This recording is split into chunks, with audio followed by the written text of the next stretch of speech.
کیونکہ یہ مار کا سائنس و مذہب اس پر لوگوں نے مختلف کتابیں بھی لکھی ہیں، اور یہ چرچ جو تھا کلیسا، اس کی بے وقوفی اور نادانی کی وجہ سے یہ اب جنگ بھی آزما ہو گئے، دونوں سائنس اور گرجا ٹکرا گئے کہ جب احیاء علوم کی تحریک چلی یورپ میں، لوگوں میں کچھ روشنی پھیلی، انہوں نے جدید چیزیں جو تھی ایجاد کی، نئی نئی تحقیقات سامنے آئیں۔ حالانکہ انجیل اور تورات اس میں کوئی معنی نہیں تھی، مگر بدقسمتی سے جو پوپ اور اس کے نمائندے تھے انہوں نے کہا کہ اگر یہ کہتے ہیں زمین گھوم رہی ہے تو دین تباہ ہو جائے گا۔ اب بیچارے گلیلیو کو بلا لیا گیا، پوپ کے پیش ہوا، اس نے کہا کیوں گھومتی ہے زمین؟ اب فتویٰ دے دیا تھا کہ جو یہ کہے وہ مرتد ہے، آگ میں جلا دیا جائے۔ 16,000 سائنسدان تو زندہ آگ میں جلائے گئے نا، بے گناہ اور بے قصور، کوئی دین کا نقصان نہیں تھا، بے وقوفی سے دشمن بن گئے۔ اب اس بیچارے نے کہا نہیں کھڑی ہے، جان چھڑائی۔ جب باہر نکلا انہوں نے پوچھا کیوں گلیلیو حرکت کرے، اس نے کہا ہے تو گھومتی نظر آتی مگر پوپ سامنے نہیں مانی۔ تو یہ ظالم اور بے وقوف ملا اور جو ہے نا پادری، انہوں نے سائنس کو اپنے لیے ایک حریف اور دشمن بنا لیا۔ ورنہ جیسے آپ نے فرمایا نا، قرآن مجید آپ جو آیتیں میں نے پڑھی، شہر رمضان الذی انزل فیہ القرآن، وہاں آگے آتا ہے، مگر قرآن مجید کے لیے ضروری ہے کہ آدمی گہرائی میں ہدی للناس وبینات من الہدی والفرقان، 2 مرتبہ خدا کا لفظ ہے۔ پہلی مرتبہ ہدی للناس، کہ قرآن جو ہے سارے لوگوں کے لیے ہدا ہے۔ اب خدا کا ایک معنی ہے بصیرت افروز، کہ پہلا کام یہ ہے کہ صحیح علم دیتا ہے، کیونکہ عمل کی نوبت آپ جانتے ہیں بعد میں، پریکٹس سے بعد میں شروع ہوتی، پہلے تھیوری سمجھ میں آئے۔ اس طرح اللہ تعالیٰ فرماتا ہے پہلے یہ صحیح علوم جو ہے نا کائنات کے بارے میں، صحیح نظریے کہ اس دنیا کا کوئی خالق ہے تو ایک ہے، یہ کئی ہے، وہ چلا گیا دنیا بنانے کے بعد، یا اب بھی اس کے کنٹرول میں، اس نے ہماری ہدایت کے لیے کوئی انتظام کیا ہے یا ہماری عقل پر چھوڑ دیا، نبی اور رسول، یہی دنیا ہے۔ اس کے بعد میں یہ ایسے علوم ہیں، ایسے سوال ہیں کہ کوئی دہریہ ہو یا مسلم ہو، ان کو حل کیے بغیر زندگی میں وہ کوئی قدم نہیں اٹھا سکے، اس کو کچھ نہ کچھ فرض کرنا پڑے گا۔ جو لبرل بنے گا دہریہ، وہ یہ سمجھے گا خدا ہے یعنی مجھے سے کوئی تعلق نہیں، کوئی نبی اور رسول نہیں آیا تو میں کیا کروں، میں اپنی سمجھ سے کام لوں گا، یہی دنیا، آگے کچھ نہیں، کچھ نہ کچھ اس نے فرض کر لیا۔ دوسرا جب وہ بھی تو پہلی بات یہ کہی کہ قرآن اس لیے آیا کہ لوگوں کو روشنی بخشے، کہ پہلا اپنے ذہن جو ہے نا افکار ان کی تطہیر کرو، جتنے غلط خیالات ہیں ان سے جان چھڑاؤ، علم اور بصیرت کی روشنی میں، صرف تحکم اور زبردستی نہیں کہ کہہ دیا مانو، نہیں، دلائل دیتا، اور وہ دلائل قرآن مجید میں بکھرے ہوئے ہیں، آپ پڑھتے جائیں۔ بدقسمتی ہماری یہ ہے کہ قرآن پاک کے بارے میں بھی یہ تصور ہو گیا کہ برکت کے لیے پڑھنا ہے، 10 نیکیاں ملتی ہیں، نیکیاں تو بے شمار ملتی ہیں، مگر پڑھنا کون کہتا ہے کہ کوئی کتاب پڑھی اور اس کو سمجھا نہیں؟ آپ کسی کو کتاب میں کہہ پڑھی ہے تو کیا مطلب ہوتا ہے کہ اس نے پڑھا اور اس کو سمجھا؟ جو سمجھتا نہیں اس کو کون پڑھنا کہتا؟ ریڈنگ صرف لفظ دہرانے جو ہے کسی علم میں اور کسی شعبے میں ایسا سمجھا جاتا کہ صرف اس نے لفظ پڑھ لیے، اس کا مفہوم سمجھنا ہوتا۔ تو قرآن مجید میں جو سائنسی کہہ لیں آپ یا دلائل کہتا، دلائل کہنا چاہیے کہ یہ بات جو ہے کہ اللہ ہے، رسول سچے ہیں، آخرت برحق ہے، اس کے بارے میں اتنے دلائل دیے گئے ہیں جن کو قرآن مجید آیات کہتا ہے۔ پڑھتے ہیں ہم، ان فی خلق السماوات والارض، آسمانوں اور زمینوں کی بناوٹ پر غور کرو، یہ تمہارے سامنے ہے، دن اور رات آ رہا ہے ان پر غور کرو، یہ سورج آ رہا اور چاند ہے، بارش سے حیوانات، آپ دیکھتے جائیں گے جو کچھ آپ لیبارٹری میں پڑھتے ہیں یا اپنی کتابوں میں، ساری چیزیں سامنے کرتا جاتا کہ مجھے دیکھنا تو میری بنائی ہوئی کائنات کو دیکھو، یہ آرٹ گیلری ہے، میں نے اس میں جو کوئی بنا دیا اس پر غور کرو۔ اس لیے سائنس دین کی دشمن نہیں، خادم ہے، کہ ان چیزوں کو دیکھنے سے تو پتہ چلتا ہے کہ کتنا عظیم خدا۔ ڈاکٹر غلام دیلانی برق صاحب نے جو 2 قرآن لکھی ہے، اس کا اصلی محور یہی، اکثر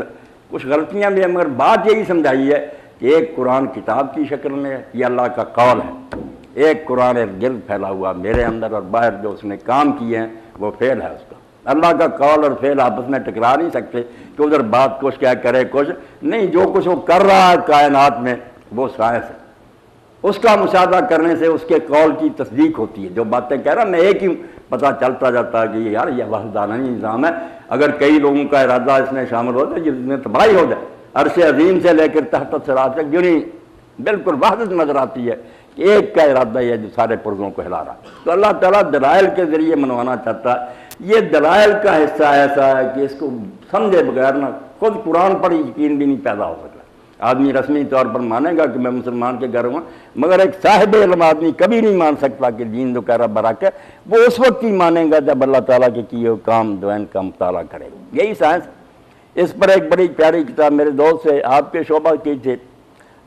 یہیں سے پڑھ کر گیا، ڈاکٹر بشیر صاحب ہیں وہاں اسلام آباد میں بڑے ادارے میں، اب ریٹائر ہو گئے، تو وہ حلب میں گئے تھے پی ایچ ڈی کے لیے، وہاں پھر واپس آتے وقت ایک عرب دوست ان کا کہنے لگا کوئی تحفہ، اس نے کہا یار میرے مولوی صاحب دوست ہیں ان کے لیے کوئی تحفہ دو، میرے لیے پھر وہ کتاب لے آیا، اس کا ترجمہ خدا بشکر یار صاحب نے کیا عربی سے اردو، وہ صرف میرے ہی پاس، بہت قیمتی تحفہ کہ ایک طالب علم فلسفے کا پشاور حیران ہو گیا، اس کا نام ہی پھر حیران لکھا پوری کتاب میں، اسی طرح مکالمہ، پریشان ہو گیا کہ ہم یہ باتیں سنتے آتے ہیں اللہ ہے یہ ہے، کوئی دل اس پر بہت اعتراض پیدا ہوتے۔ اب اس نے فلسفہ پڑھا تھا، بہت سوالات اس کو پریشان کر رہے، آخر اس نے کسی سے پوچھا کہ یار کوئی مجھے نجات دے سکتا ہے ان الجھنوں سے؟ انہوں نے کہا کہ خرطنک جو ہے نا، جہاں امام بخاری رحمۃ اللہ ہوئے اور وہاں دفن ہے، ان کی مسجد میں ایک شخص ہے جو فلسفہ کا استاد تھا مگر وہ اب دنیا چھوڑ چکا، وہ رات کے وقت بڑی مشکل سے مل سکتا، وہ اقتدا کرنا ان سوالوں سے عبادت میں لگ گیا۔ اب اس نے بڑا سفر کیا، وہاں پہنچا، لوگوں سے پوچھا، انہوں نے کہا یار دیکھا تو ہم نے بھی نہیں، ہم کھانا رکھ دیتے ہیں درخت کے پاس، وہ آتا ہے رات کے وقت کھا لیتا، ملا نہیں ہمیں، رات آتا ہے، حل وہی کر سکتا کہ اس نے فلسفہ قدیم جدید سب پڑھے، سائنس پڑھے، اب یہ درخت کے پیچھے چھپ گیا، جب آیا اس نے پکڑ لیا، سوال چٹ لکھی ہوئی تھی کون کیوں کیسے، فلسفے کے سوال سے کون ہے جس نے دنیا بنائی، کیسے بنائی، کیوں بنائی، وہ بے ہوش ہو کر گر گیا۔ اور بعد میں اس نے کہا یار ان الجھنوں سے جان چھڑائی تھی، زندگی تھوڑی رہ گئی ہے، بعد میں آپ نے پھر یہ سارے مسئلے زندہ کے، اس نے کہا میں گمراہ ہو رہا ہوں، میرا علاج کر۔ اس نے کہا اچھا تم کاغذ قلم تیار کرو، سوال کرتے جاؤ۔ اب وہ کتاب جو اتنی پیاری ہے کہ سائنس، فلسفہ اور قرآن تینوں سے، قصۃ الایمان ہے، پھر علم والفلسفہ والقرآن، کہ ایمان کا جھگڑا جو ہے یہ سائنس کی عدالت میں، فلسفہ کے روبرو، قرآن کی روشنی۔ اب یہ بہت جلد بات بنتا، جلدی چاہتا کہ یہ سوال، اس نے کہا نہیں، افلاطون اور ارسطو سے شروع کروں گا، ایک ایک فلسفی پر بحث کروں گا، کہاں ٹھوکر کھائی ہے، کہاں ان کی گاڑی رک گئی ہے، لیتا آیا۔ پھر جدید فلسفی جو یورپ کے ان پر بھی بحث کی ہے، سائنسدانوں کی ہے، آخر میں قرآن پر آیا کہ جہاں جہاں یہ اٹک گئے ہیں نہیں حل ہوا، آپ وہ سوال جو ہے ان کا جواب قرآن سے دیں۔ اتنے اچھے انداز میں اس نے پھر سائنسی حوالے دیے کہ بادلوں میں اللہ کی قدرت کے کرشمے دیکھو،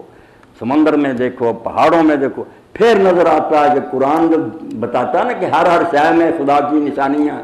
نفرت کیوں کرتے ہیں لیبارٹریوں سے، سائنس سے، شوق سے ان میں داخل،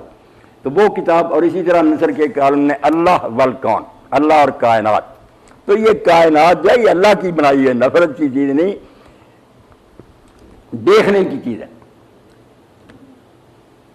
دیکھنے کی چیز، اسے بار بار دیکھ، پرہیز نہ کریں، سائنسی کتابیں پڑھیں۔ وہ ڈاکٹر غلام دین نے یہ کیا، پہاڑوں کا ایک باب ہے، چار پایوں کا ہے، نباتات کا قرآنی آیات دیتا ہے، بعد میں جو کچھ آج تک سائنسدانوں نے اس بارے میں کہا انگریزی میں حوالے، اور کئی ایسے ہیں جو لیبارٹری میں جب ایک قطرے میں انہوں نے جہان دیکھا سجدے میں گر گئے، انہوں نے کہا بہت عظیم ہے خالق تو، اتنے چھوٹے سے ذرے میں اتنا جہان بھر دیا۔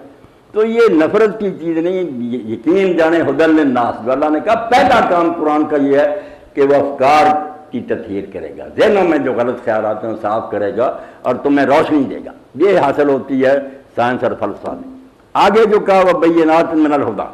کہ جب آدمی کو سمجھ آ جاتی ہے، تھوڑی سمجھ آتا، اب وہ چاہتا ہے کہ مجھے راستہ بتایا جائے، کیا کام کروں کیا نہ کروں، یہ پریکٹس کی چیز ہے۔ یہاں پھر خدا کا معنی گائیڈنس ہے، ہدایت ملتی ہے پھر کہ یہ کام کرنے کے ہے، ان چیزوں سے تم نے بچنا۔ اور اس کا بھی اللہ تعالیٰ نے کہا میں نے مبہم اور پیچیدہ الفاظ میں نہیں بیان کی، بینات، واضح واضح وہ بیان کر دی ہیں، ہر شخص ان کو آسانی سے سمجھ سکتا۔ عرب کے بدوؤں نے سمجھا، اب کہتے ہیں 14 علم پڑھے قرآن سمجھ سکتا، ان ظالموں نے قرآن کے راستے میں رکاوٹ کھڑی کر دی کہ قرآن کی طرف نہ آئیں لوگ۔ بس اب ہوگا کہ رکوع سجدے کریں گے، وہ بھی اللہ معاف کرے اس طرح کرتے ہیں یہ تراویح میں، آپ خود فیصلہ کریں گے نماز پڑھنے کا طریقہ،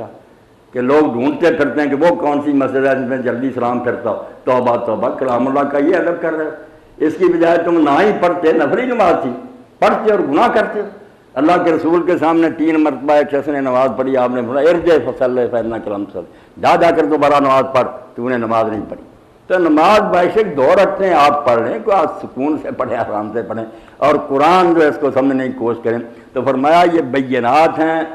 راستہ بتانے کے لیے، اور ایک چیز پھر فرمائی فرقان، یہ 3 قرآن پاک کے کام بتا دیے اللہ نے، کہ ایک طرف افکار کو صاف کرتا، دوسری طرف پریکٹس کے لیے، عمل کے لیے راستہ بتاتا، اور تیسرا پھر یہ ہوتا کہ جو مخالف ہیں، جو قرآن پر اعتراض کرتے ہیں، دین پر شبہ کرتے، اللہ پر، نبی پر، ان کو بھی موقع دیتا۔ اس کا حل پھر ہے فرقان، کہ حق اور باطل کو الگ الگ کرتا، ایک ایک سوال کا جواب دیتا کہ آؤ کھلی مجلس میں، ہم زبردستی سے کام نہیں دیتے، جو تمہارے ذہن میں اعتراض ہے کرو، اگر ہم مطمئن کر سکے تو مانو کہ اللہ ہے رسول سے، نہ مطمئن کر سکے تو اپنے دین پر رہو، اللہ کے سامنے جو جواب دینا ہوگا دے گا۔ تو 3 کام ہے قرآن مجید کے، کہ بصیرت بخشا علم، اس کے لیے دلائل ہیں، سائنسی بھی ہیں، فلسفی بھی ہیں، تاریخی بھی ہیں کہ انبیاء نے کہا، یہ دلائل کا حصہ بالکل چھوٹ گیا۔ علماء بھی درس لیتے ہیں نا، پہلے ہی کرتے ہیں مسائل سے کہ یہ کرو، پہلے اس کو مناؤ تو صحیح کہ خدا ہے، وہ قائل ہو، اس کے نظریات درست ہوں، پھر نوبت عمل کی آئے گی۔ اسی لیے مکہ کا زمانہ 13 سال رسول اللہ گزر گیا، صرف ایک نماز تھی شروع سے، ورنہ لوگ شراب پیتے رہے، جوا کھیلتے رہے، سود چلتا رہا فتح مکہ کے بعد تک نہیں روکا، کہ برائیاں خود ہی ختم ہو جائیں گی پہلے جب آدمی سمجھ لے گا کہ یہ برائی ہے بھی نہیں، ایمان پختہ کیا گیا، لوگوں کے ذہن صاف کیے گئے، تو تطہیر افکار، اس کے بعد عمل کے لیے ہدایات، اور ساتھ پھر جو ہے نا حق و باطل کو الگ الگ کرنے کے لیے، کہ کسی کو بھی اعتراض آئے ہم اس کے غلط شبہات میں ان کو رد کر کے اس کو صحیح طریقہ سے مطمئن کریں۔ قرآن پاک کے یہ کام، اب ہم اس سے دلائل کا حصہ جو ہے اس کو بالکل حذف کر گئے اور مخالفت کرتے ہیں سائنس اور فلسفہ کی، حالانکہ آدمی ان کو اس نقطہ نظر سے سٹارٹ کرے پڑھنا کہ ان سے اللہ تعالیٰ کی قدرت، اس کی اندر حکمت کو سمجھنا کہ ایک ایک ذرے میں اس نے کس طرح وزڈم صرف کیا، تو ہر ذرہ پکارے گا، وفی کل شیء لہ آیۃ تدل علی انہ واحد، ذرہ ذرہ پکارے گا کہ یہی لیبارٹری کا کمرہ جو ہے، یہ سائنس روم جو ہے، یہ خدا جی کا توحید کے لیکچر ہو رہا ہے، اور اگر غلط طریقے سے استعمال کریں گے خود بھی تباہ ہوں گے، لوگوں کو بھی کریں گے۔ جی